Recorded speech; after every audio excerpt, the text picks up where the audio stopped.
Hello, welcome. All right, and so we have four very familiar names. It's nice to have you. So let's see here. So today we're getting into the early republic, and I enjoy this one. What I start off by doing is I do on the first three or four, I'm going to do great man history.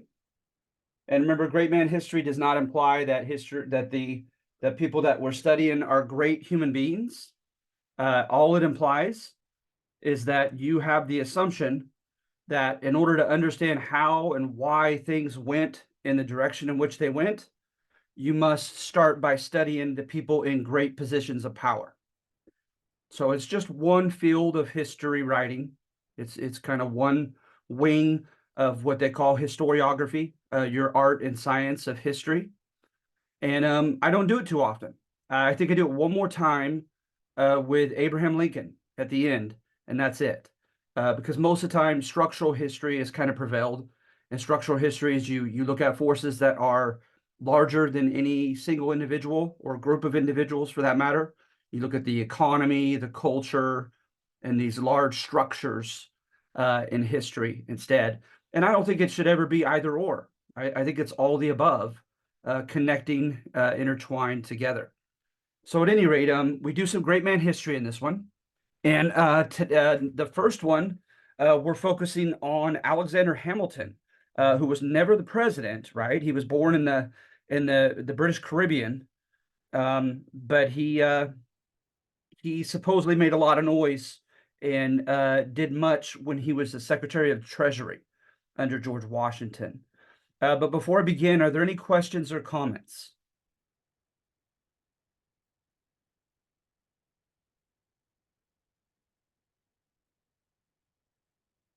All right, well, if something comes up, feel free to continue to do that, okay? Just unmute yourself. Even feel free to interrupt me.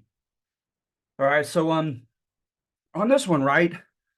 I don't be confused by what I have at first, okay, on Hamilton, because I'm just trying to make a subtle point, and it's not the main point. All right. And that is I think the image of Hamilton in particular and of Washington's administration created a reaction more so than the substance of Hamilton and the substance of Washington's administration. So in order to make that subtle, little delineation, is what I do is I try to show how kind of a relatively moderate was the conservatism of Hamilton. Hamilton was against slavery. He was for constitutional checks and balances, for a Republican form of government. He was for the rule of law.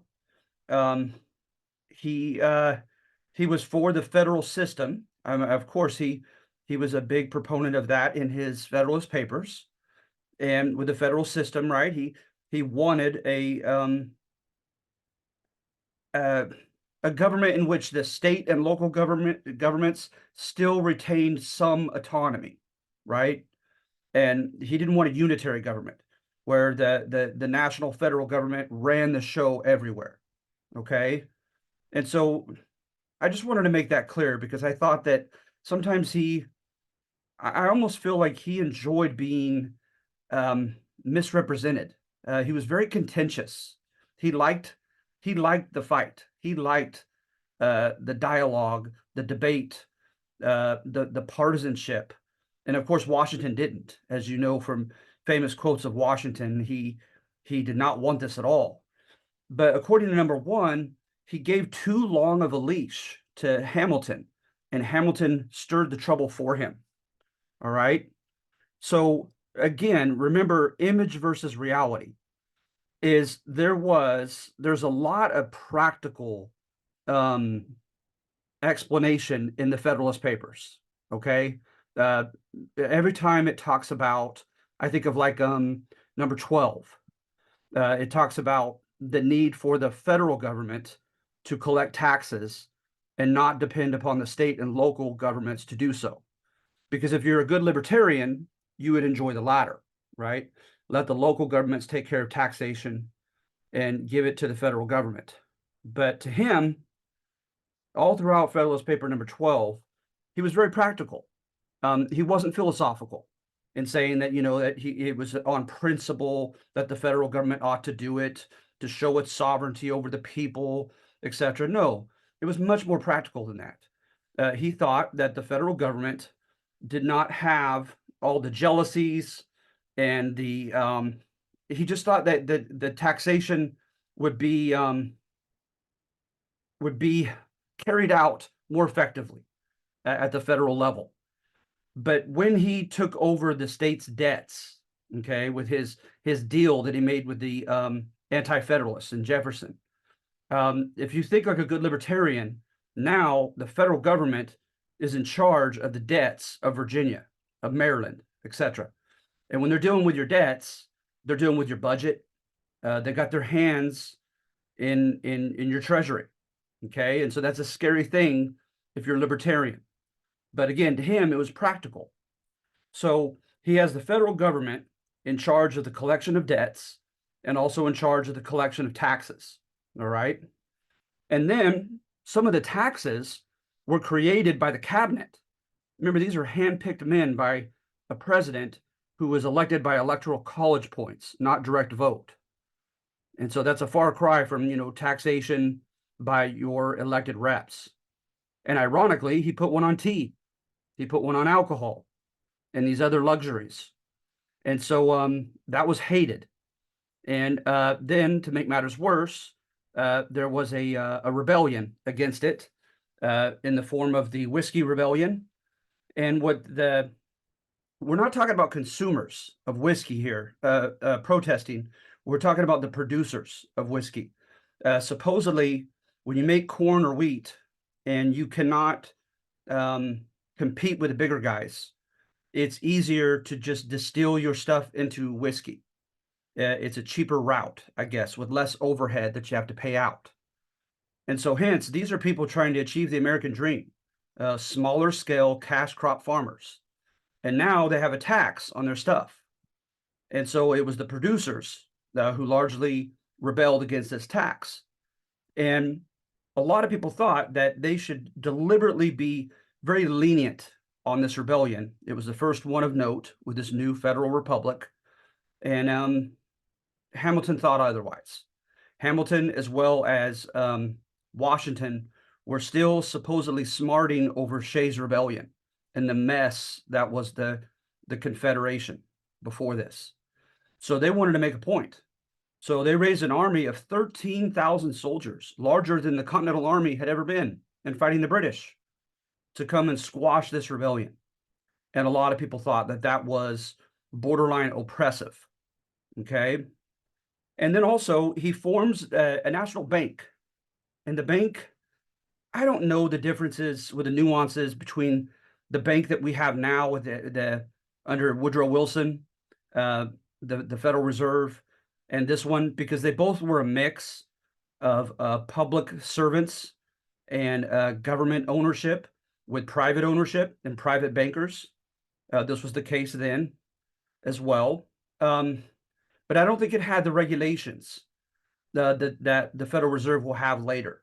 The Federal Reserve could check on your loans to see how many, let's say, small entrepreneurs are receiving business loans, and they can control that today and kind of make sure that there is an equitable allocation of loans throughout the country. They didn't have that back then. And what Hamilton was worried about was diversification. He wanted the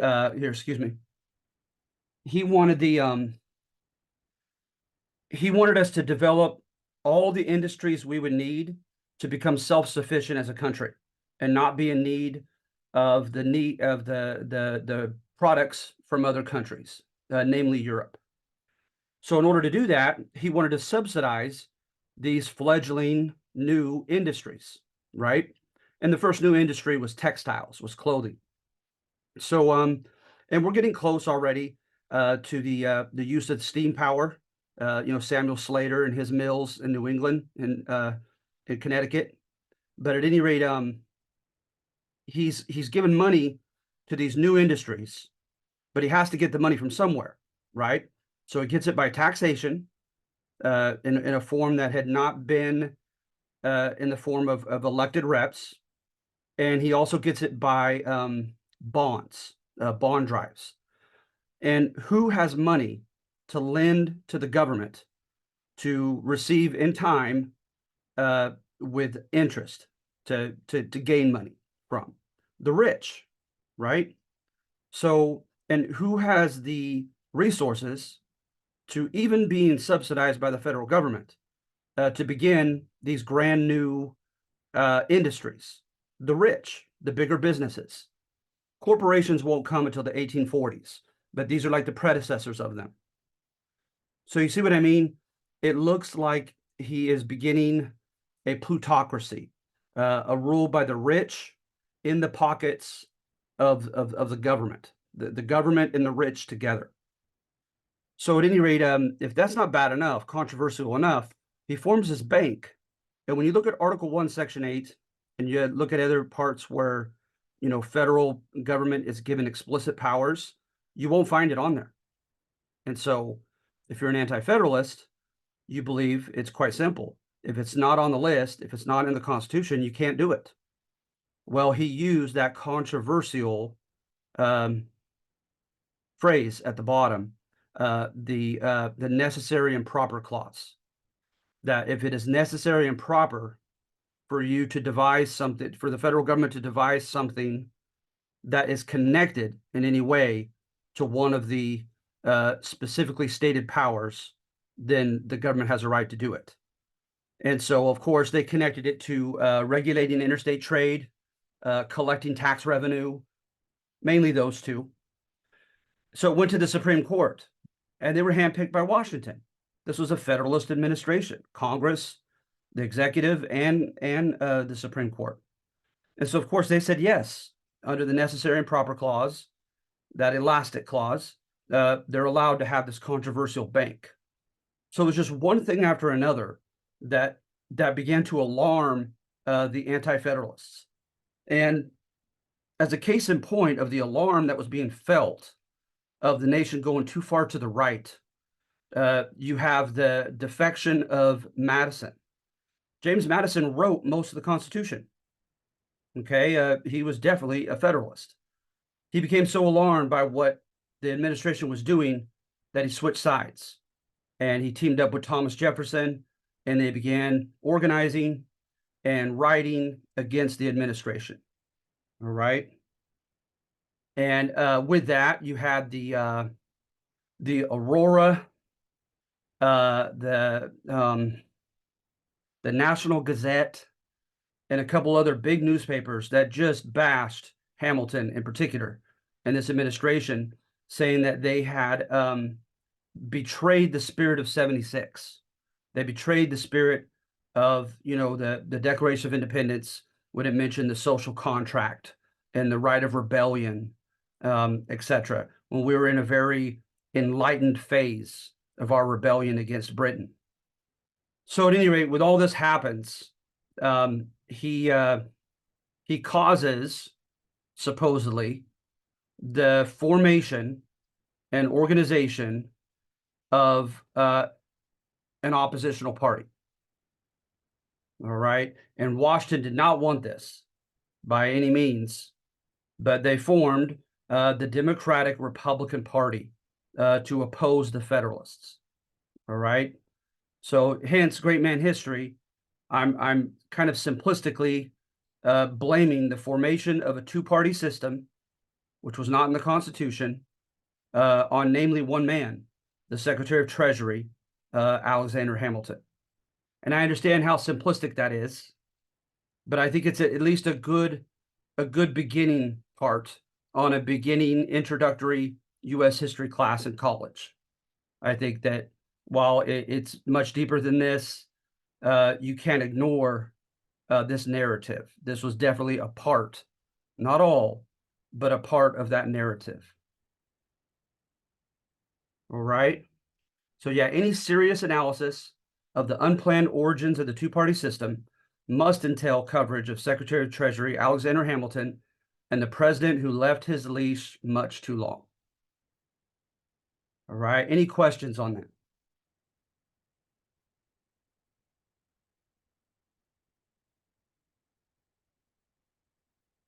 All right, well, number 2, David McCullough and his book on the second president.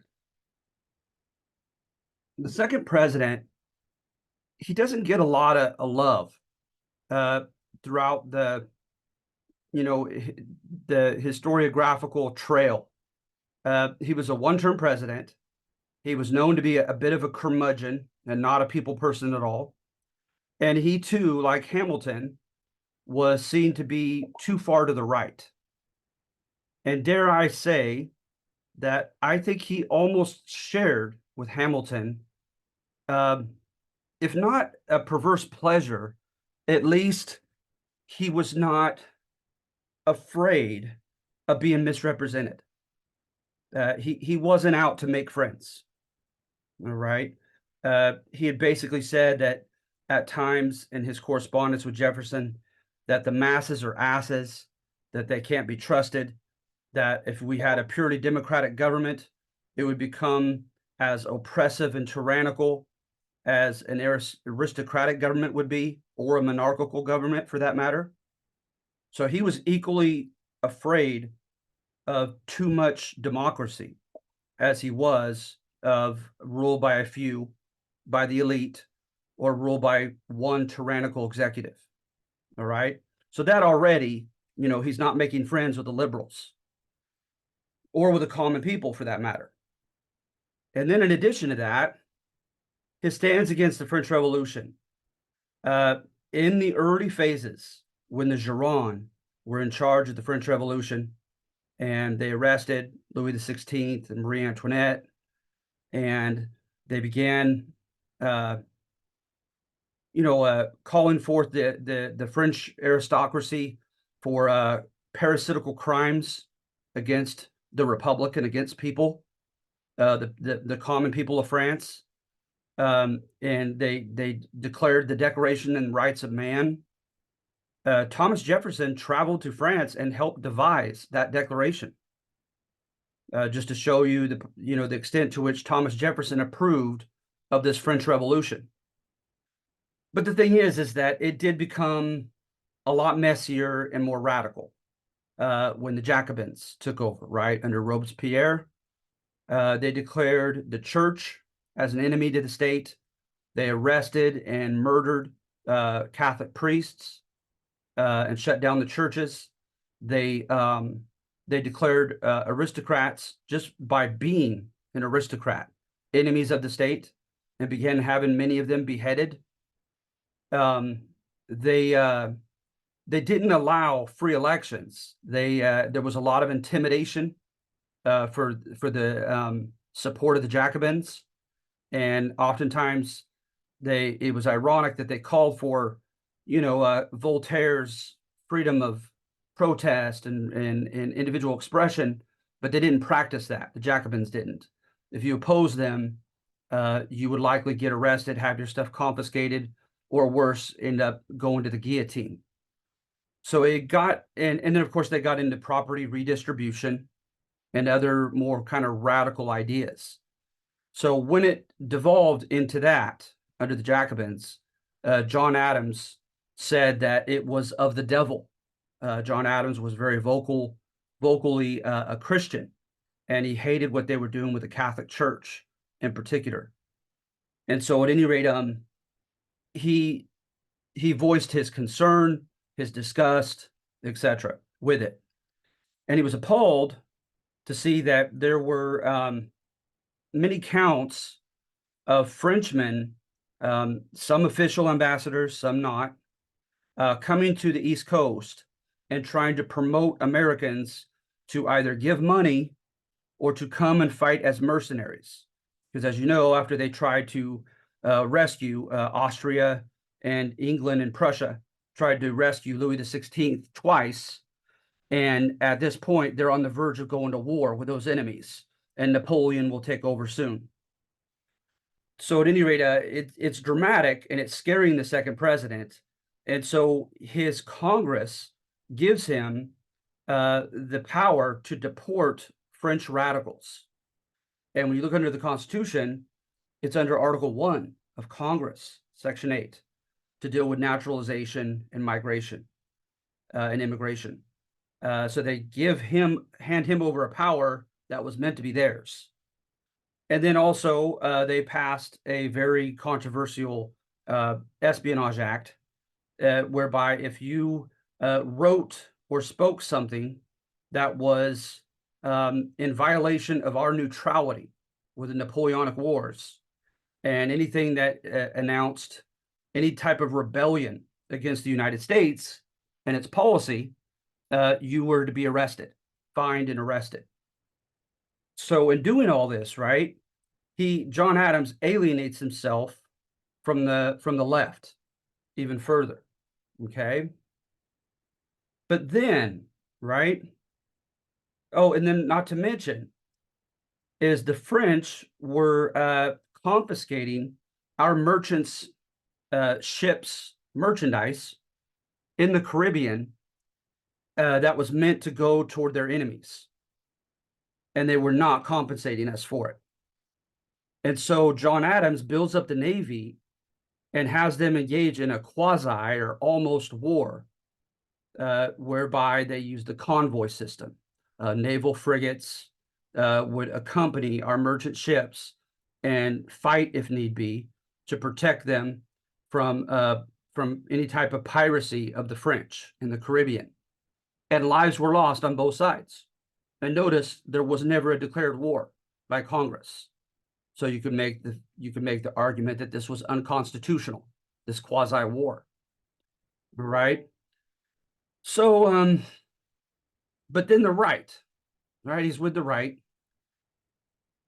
and he picks a fight with Alexander Hamilton, probably arguably, besides George Washington himself, the most powerful ally he could have in his own Federalist right-wing party.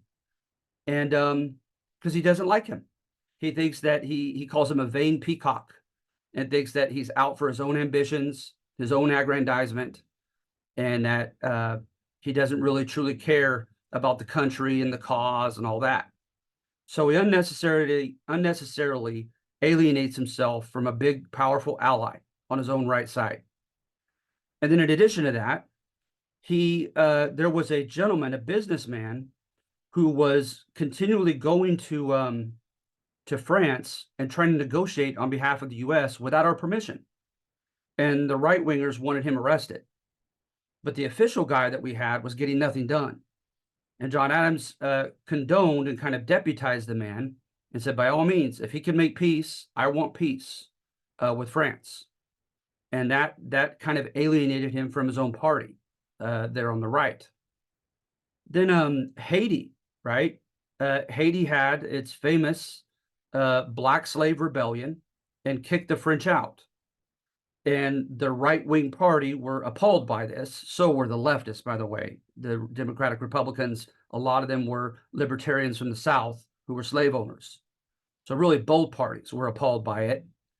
And he welcomed it. And he recognized the new, quote, Black Republic of Haiti, because he was an abolitionist. And he thought, good for them. And so that caused alienation on his own side as well as the left. And then he also, there was a thing called Fry's Rebellion. And they had a protest rally, and some police officers were killed. Well, they wanted Mr. Fry's to be executed publicly as a statement, kind of like the Whiskey Rebellion. But John Adams, being a longtime lawyer, looked into it and saw no evidence of Mr. Fry's condoning, much less provoking any of his followers to engage in bloodshed. So he pardons him. Okay. So the simple thesis, number 2, which I thought was interesting, it's sympathetic to John Adams, is that this man is too independent-minded to survive the political game in the political world. He had a mind of his own.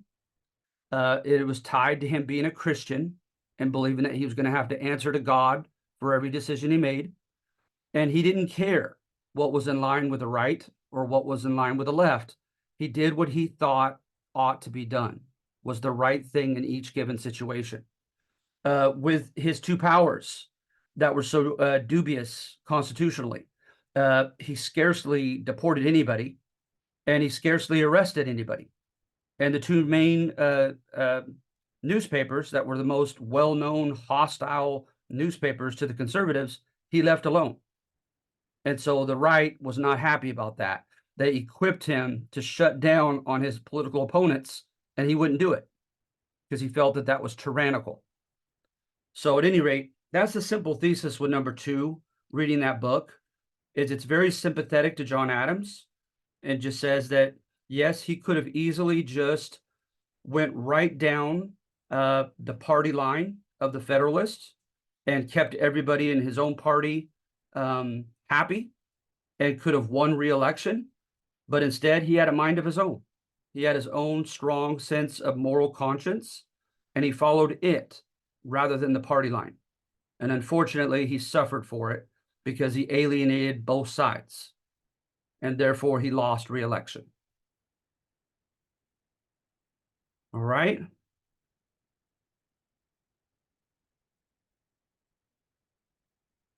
And then number 3. Number 3 is fun.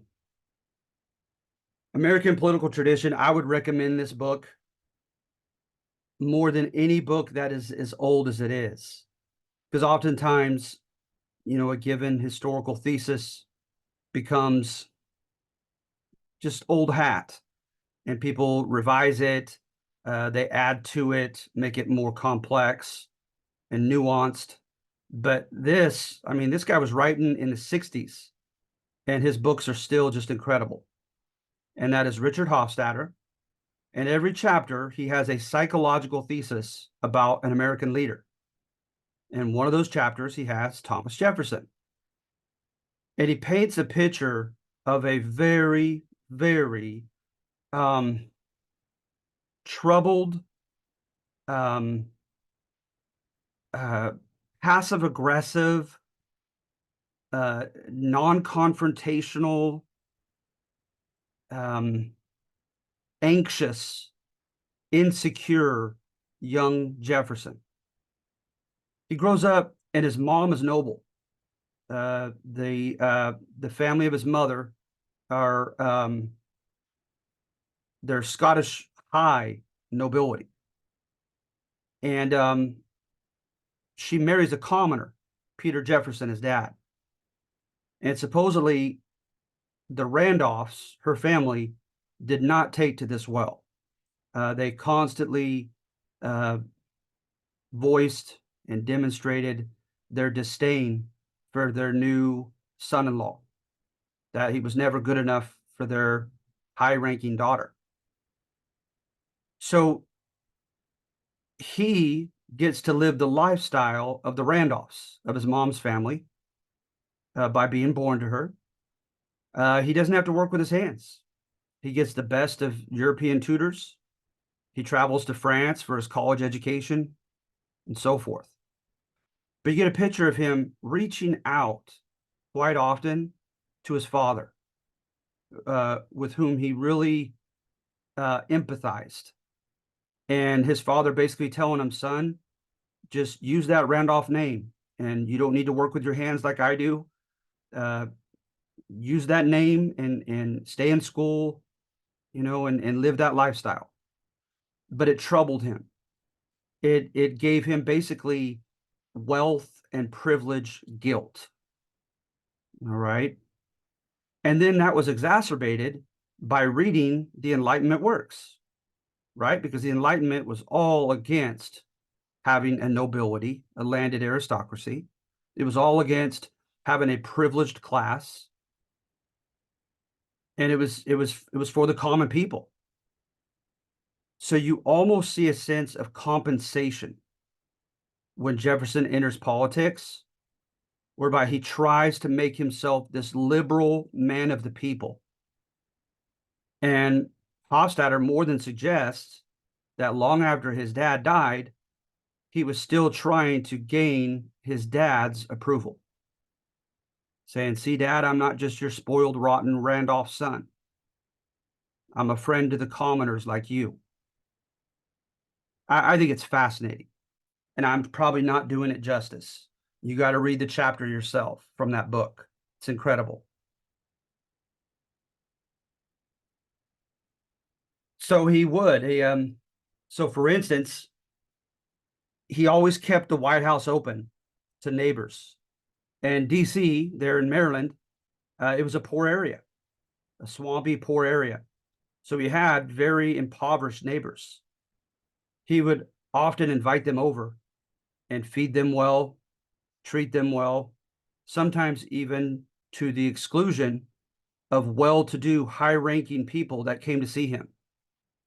He would almost kind of snub them and give more attention to the elderly widow and have conversations about her tomato patch or something, very common, rather than speaking about Voltaire with the French representative. So at any rate, Hofstadter suggests that it was a way of it was kind of passive aggression. He didn't have the courage to stand up to his grandparents and his mom for the way that they mistreated his dad.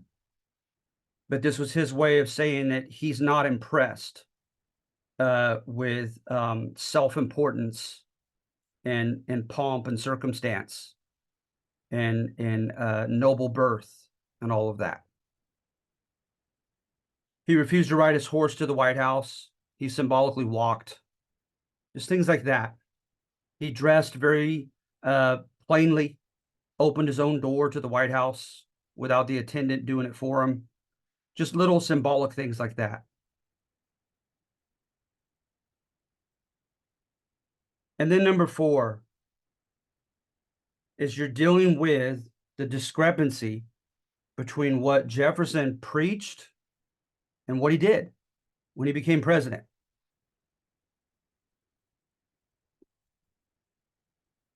So,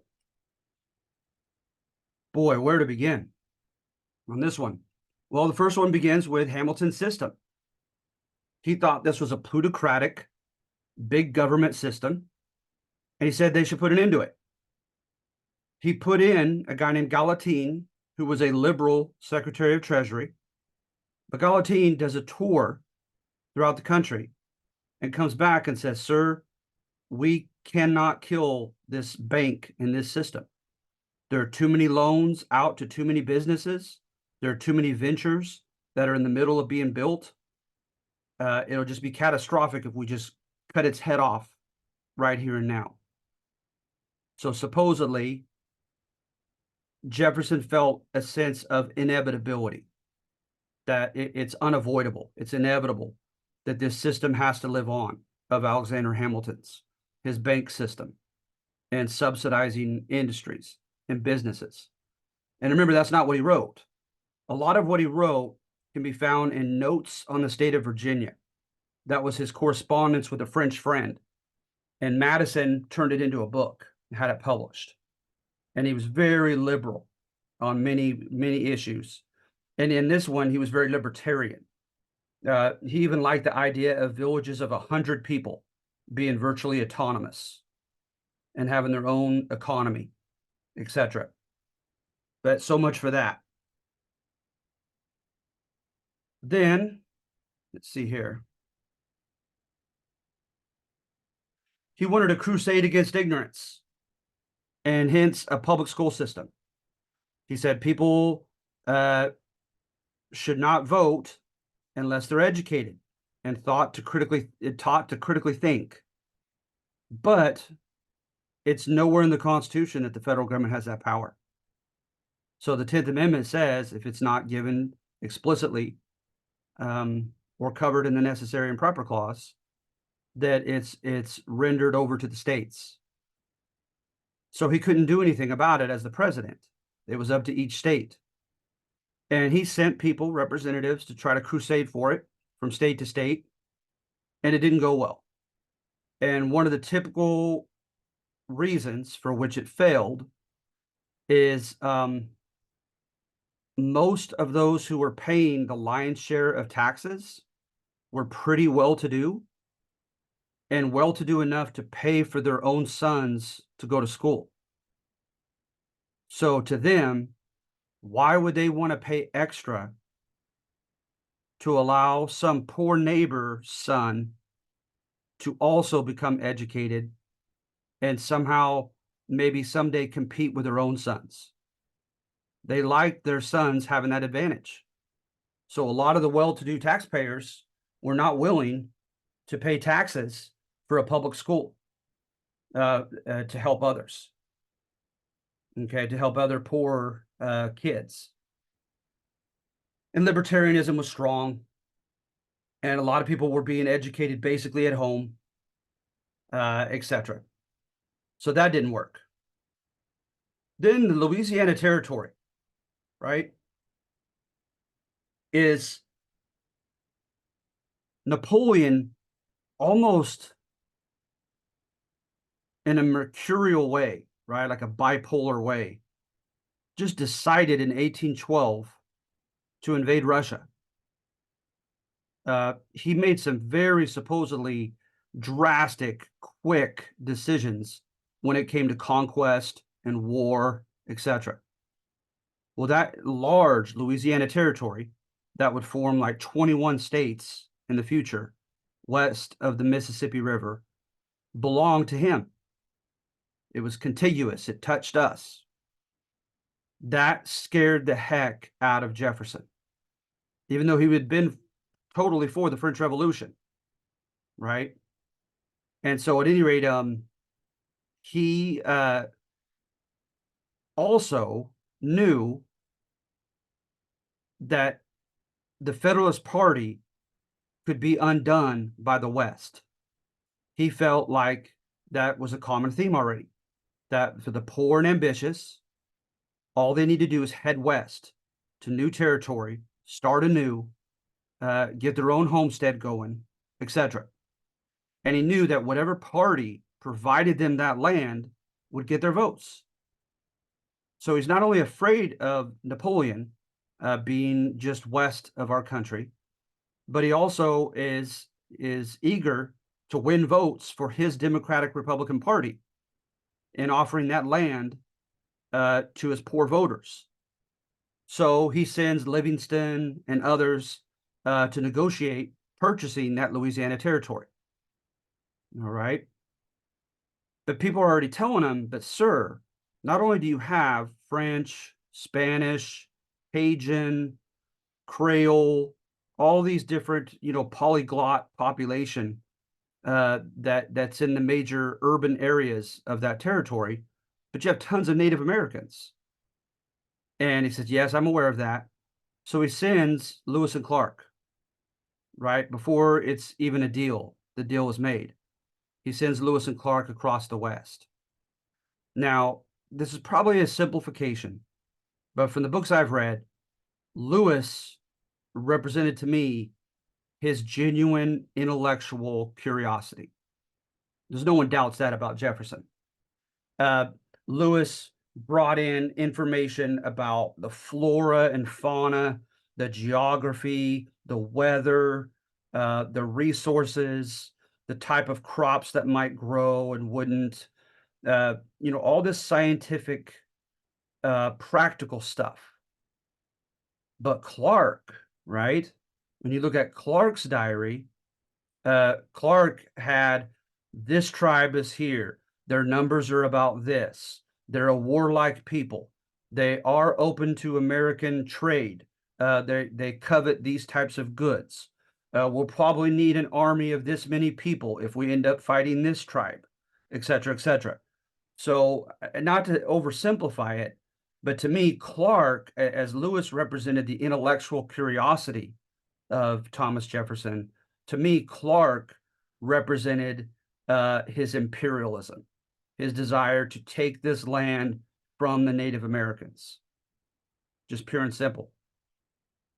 So at any rate, the deal obviously was made, and the president purchased the Louisiana Territory.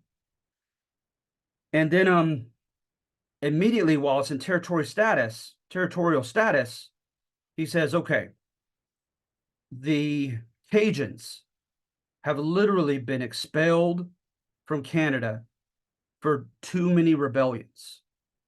They're very libertarian, very anti-government, and to any extent don't want to be told anything what to do. A very rebellious, blue-collar people. The Creoles. The Creoles come from people who were before the French Revolution, where they still call the other people petit gens, little people, who aren't aristocrats. So they're far from democratic. They're old school aristocrats. Okay.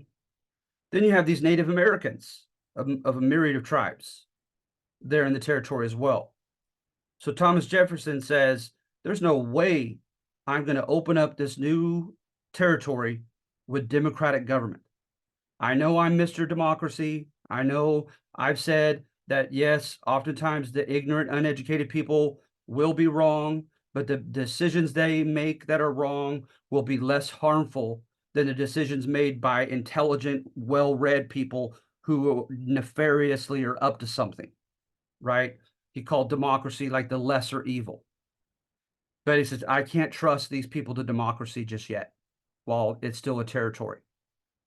So he put 21 men over the South, 21 men over the North, put in military there, and he still almost lost it because there was an episode, a highly publicized episode of a general who, along with Aaron Burr, the same Aaron Burr that would kill Alexander Hamilton in a duel, offering to sell this land to a foreign country. So that just exacerbated Jefferson's distrust, and he wasn't about to allow democratic government yet in this Louisiana territory.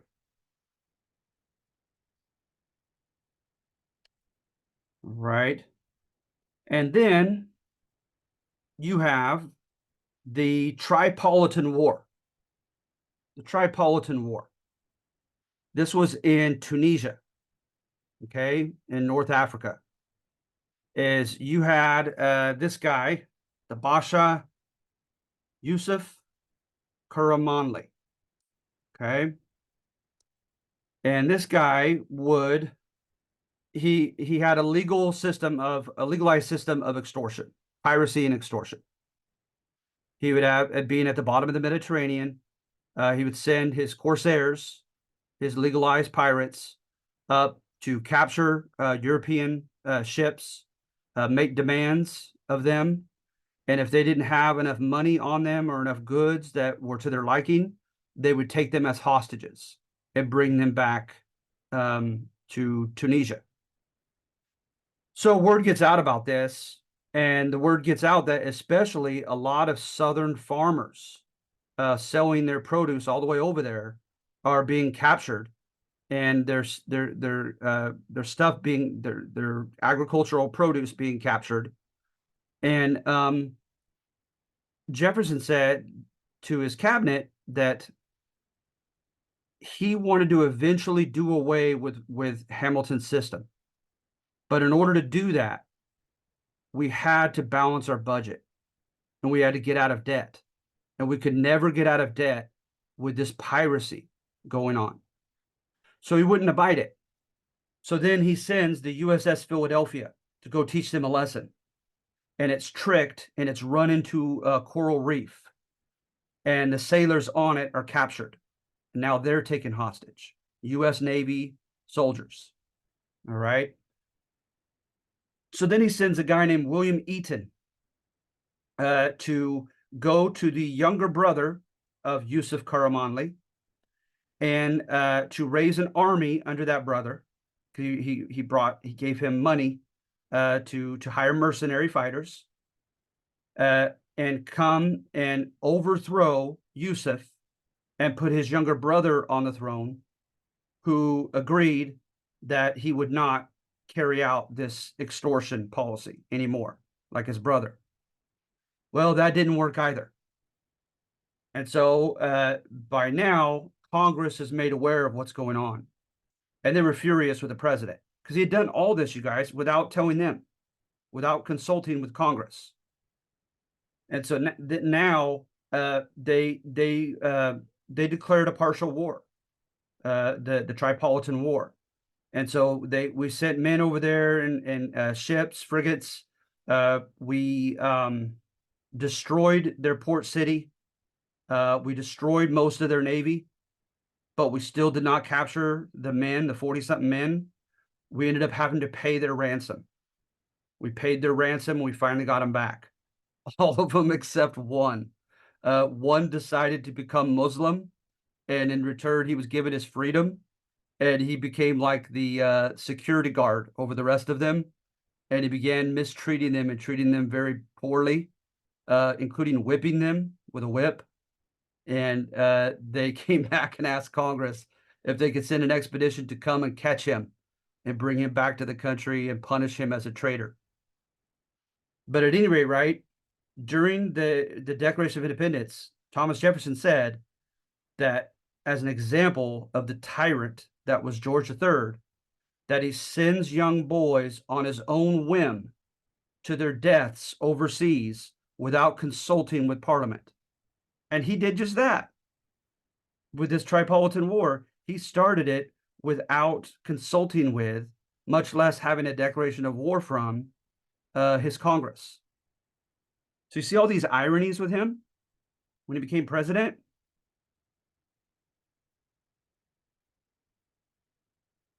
And then, of course, slavery. At any given time, he had like over 200 slaves. And he had written in the past about the fictitious delusion of paternalism that slave masters had, how they thought their slaves are happy to be under them because they treat them so well. They teach them, they protect them, they care for them, etc. And that's exactly what he did. He oftentimes went out and taught his slaves, like he had like a nail making factory in his backyard at Monticello, and he would work hand in hand with the slaves doing that. He had a couple occasions where a slave ran away and he was taken aback. He couldn't believe it because he treated them so well and he never had them whipped or injured. And then he'd also mentioned the delusion of having amorous relationships with black slave women. Because after all, what are they really going to say? Are they really open to say no to the overtures of their white master? And he has an affair with black slave Sally Hemings, and they had 4 children. And so news gets out about this affair. His oldest son, Beverly, was just about to be set free. And he tells his son, Beverly, I'm sorry, we got to wait until the tide of all this drama rushes away. You got to stay here longer. And Beverly just ran away. And we don't know of him having anything to do with him ever again. The one he was very partial to was the youngest son, Eston. They said Eston was like a darker version of Jefferson. He loved things that were intellectual, and he loved music, etc. And they wept when Eston left. Both of them did. But he promised to set all of them free, because Sally Hemings, the last time they went to Paris together as lovers, because they were more open to it there in France, he could be more open about it. She said she would not get back on the boat to the U.S. unless he promised then and there that he would free their children. And so at any rate, and then she had a couple daughters, and one of them was a beautiful little girl. And Thomas Jefferson had 2 daughters by his first wife, who died in childbirth to the second daughter.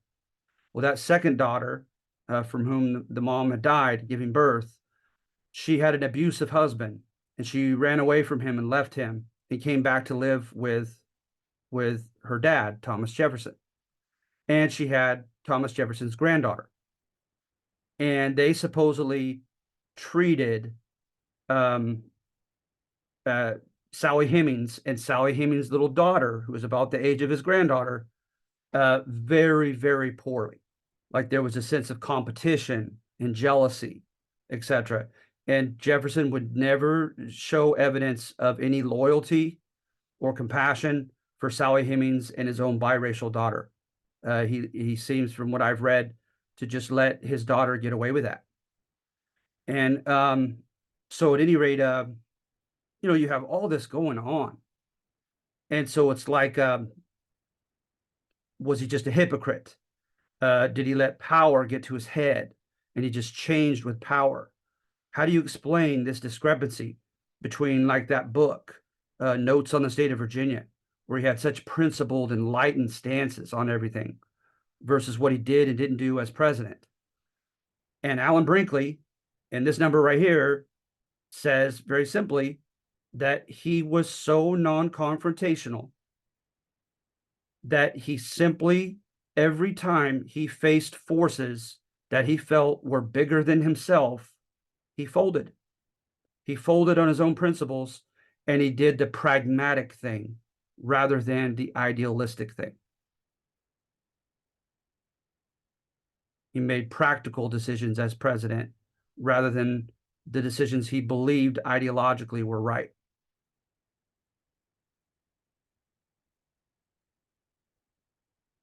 Okay?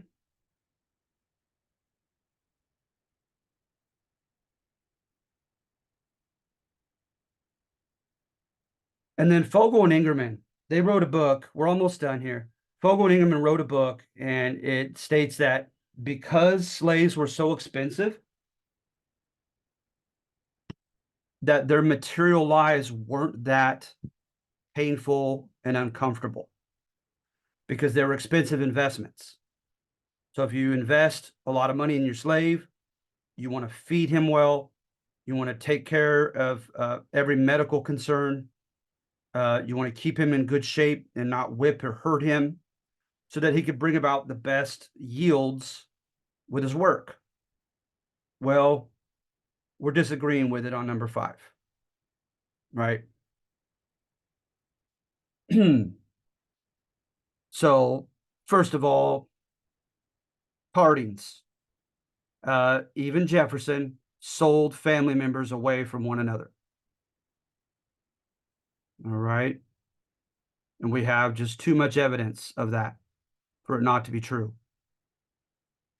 And then Alan Taylor contends that masters often sought to feed their slaves the minimum necessary to keep them healthy and working, not one bit more. Enslaved Charles Ball is recorded to have complained about half-starved slaves well undernourished. Okay. According to Taylor, cited statistics of meal plans in the state of Virginia suggest that slaves' caloric intake, particularly concerning protein, was merely a quarter of that of their white masters. All right. So then you have evidence of them going out of their way to steal food, additional food, the slaves. And no, you could, at the very least, you get whipped for that. So why take such a chance if you're not starving? Right? And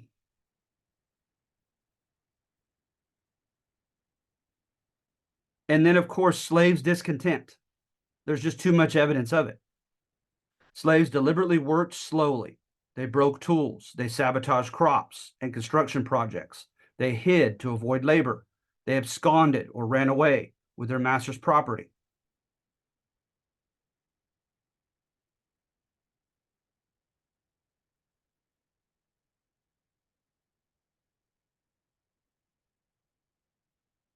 They hunted, fished, attended dances, worshiped Jesus, and very often sought after their fellow enslaved lovers at night while their masters slept. According to abolitionist Frederick Douglass, such nocturnal activities, Sundays and holidays, served as safety valves to carry off the explosive elements. But for these interludes, these breaks, the rigors of bondage would have become too severe for endurance. So they had to let off steam. There were many maroon societies of runaways, and they fought to stay there, hidden in the swamps, etc., offering asylum to other runaways. You had armed insurrection. There was always drama for the slave patrols.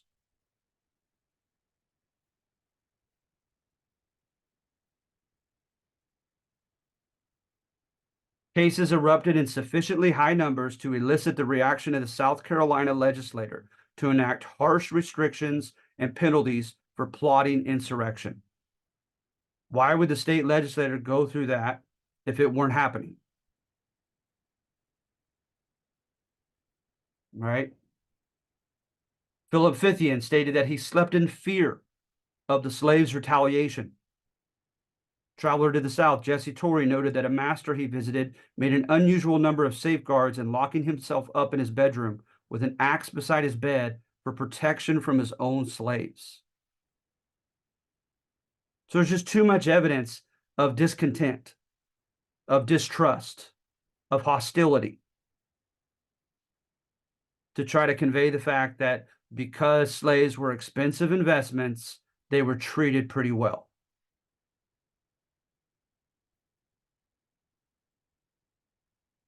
And oh my goodness, we haven't even really gotten into the overseers. The overseers were the hated middlemen. They're oftentimes poor whites who could not get a better paying job than this. And they were paid oftentimes by piece. They were paid by how much work was done in a given day. And they were given the blank check that do whatever it takes to make sure that the quota is met in their work. So they were cruel with a whip and with threats, etc.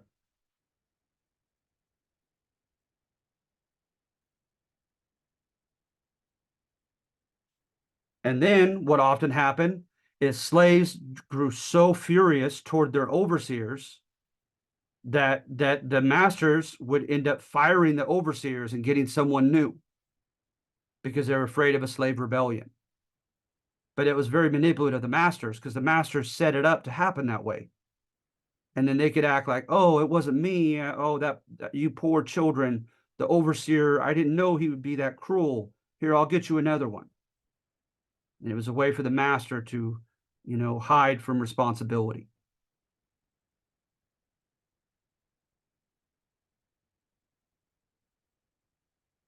In Virginia, for instance, 2/3 of reported murders committed by slaves from 1785 to 1864 pertain to the murder of white overseers. They were the hated middleman.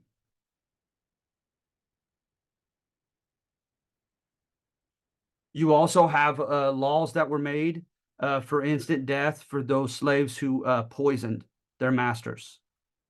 And there was something else written about it, like you could just tell they wouldn't have devised that law if it weren't happening in substantial numbers of slaves poisoning, the domestic slaves poisoning their masters.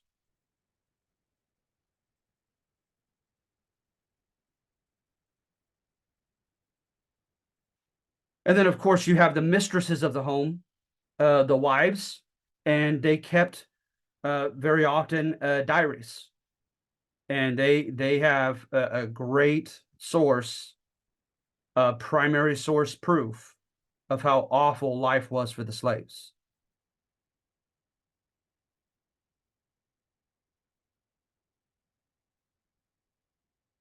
And then look at this part. As for unwritten white sources, excavated materials at the slaves' quarters, skeletal remains provide evidence for arduous physical labor and even malnutrition. So they could tell from a grinded pelvic and shoulder bone what they know between an external blow and internally just working to the bone. They could devise, they could understand, discern the difference. And then some of the babies didn't have a soft spot on the top of on top of their skull, the slave babies, and that's evidence of them being suffering from malnutrition.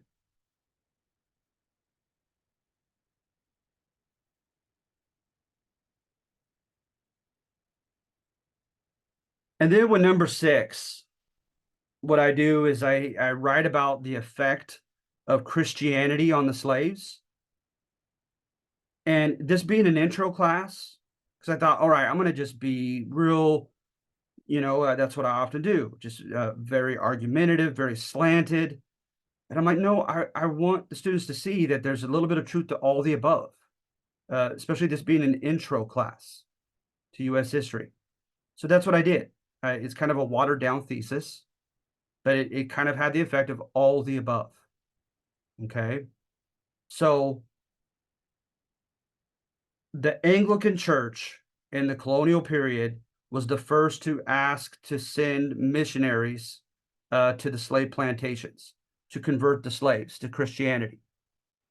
They were told they could as long as they ripped out the book of Exodus from their Bible. And as you may recall, the book of Exodus, the Hebrews or Jews were enslaved by the Egyptians, and God grew tired of seeing them suffering, and did the mighty miracles against the Pharaoh and got them freed. So they did not want them to learn that story at all. So yeah, let's see here. And then oftentimes they would start this verse: Slaves, obey your earthly masters with respect and fear, and with sincerity of heart, just as you would obey Christ. Obey them not only to win their favor while their eye is upon you, but as slaves of Christ, doing the will of God sincerely from your heart. Serve them wholeheartedly as if you were serving the Lord, not people, because you know that the Lord will reward each one of you whatever good you do, whether slave or free. Okay. So for sure, oh my goodness, they just did that one to death with their slaves, right? I should have here the next part of that. Let's see here.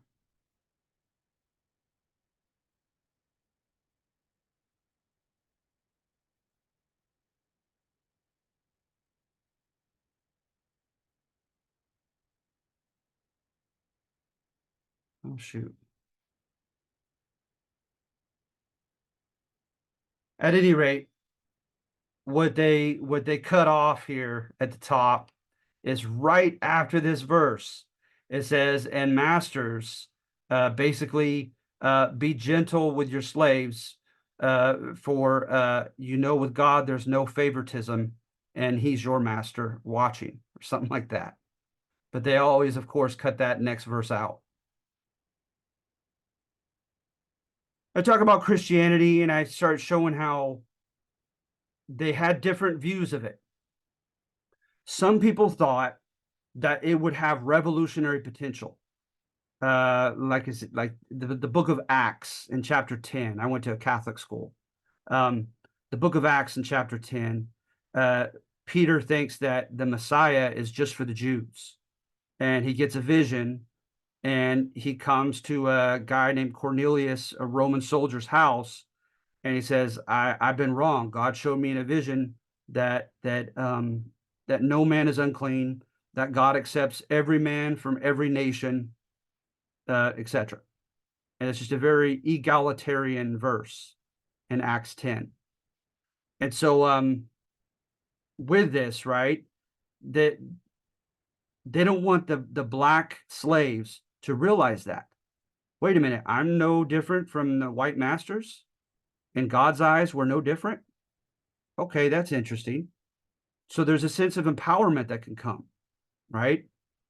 Jesus, his Beatitudes, blessed are the meek and the lowly, and so forth, right? Nietzsche called it a slave moral code, because Christ was talking so much on behalf of the underdogs of the world. That could be, again, that could be empowering. And then, needless to say, the book of Exodus, where they're not just waiting for heaven, for God to make it clear that he has no favorites. But they're going to use God's favor and help to gain their freedom right here and now in the nasty now and now. So there was a lot of fear and hesitation about giving instruction to the slaves. And then also, right here, for these reasons and more, Marxist writers of the 19th century were far from the first critics to make the claim. Many powerful Romans blamed the fall of their empire on the softness of Christianity, that religion is the opiate or Vicodin pill of the masses. Colonial era slave masters in the South hesitantly altered their policy of refusing to convert slaves. Okay. And then this verse, this quote right here, you will find that an hour devoted every Sabbath morning to their moral and religious instruction would prove a great aid to you in bringing about a better state of things amongst the Negroes.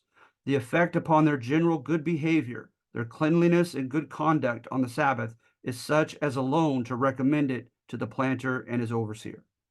So while there seemed to be a bit of an evolution, there was fear of Christianity's revolutionary potential, of being egalitarian and God being for the underdog and God being against slavery in the book of Exodus. And then there was a sense that Christianity will be a great opiate. It'll be a great, Vicodin pill to just make the slaves more docile, let them just quietly just wait for death to be rewarded in heaven and make them easier to control here and now. And what I say is that they both were true. Both those extremes were true. Nat Turner and a couple other rebellions were supposedly largely linked to the Bible and to religious epiphanies that they claim that they experienced, that the Christian God was going to aid them in overthrowing the white man.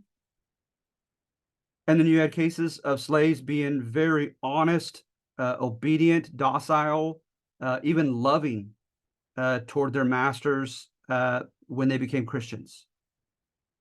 And then everything in between. It gave them a sense of dignity. So it could go either way. Giving Christianity to the slaves.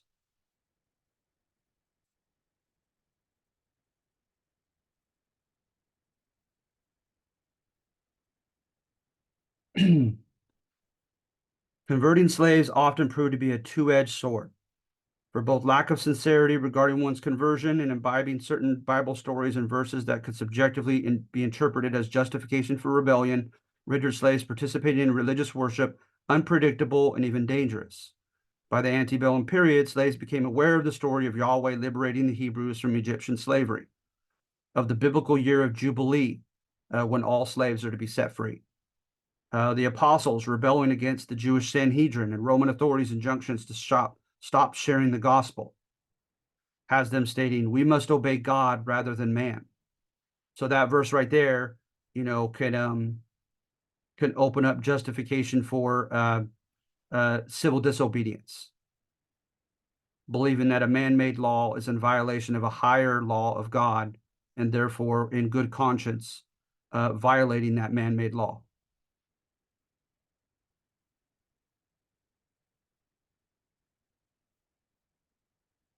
All right, so are there any questions?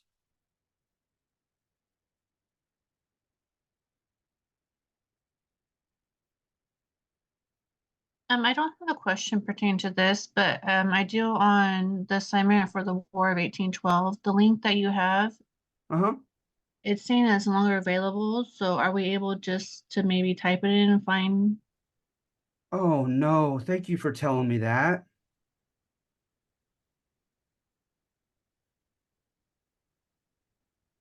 I had no idea about that. I'm sorry. Yeah, if you do a PBS War of 1812, you pretty much certainly will find the right one. But that doesn't change the fact that I'm going to change that. I had no idea about that. I'm sorry. Okay, no problem. Thank you. Mm-hmm. All right, anybody else?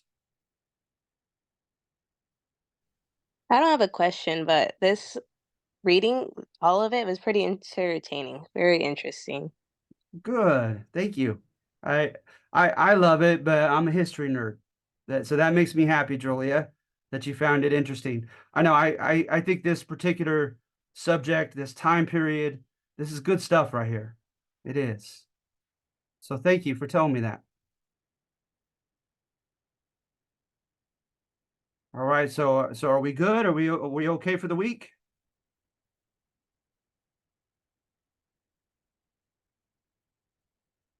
Yes, thank you. Thank you. And thank you. Thank you. All of you. Like always. You guys take care, okay? Thank you, you too. Have a nice day. You too.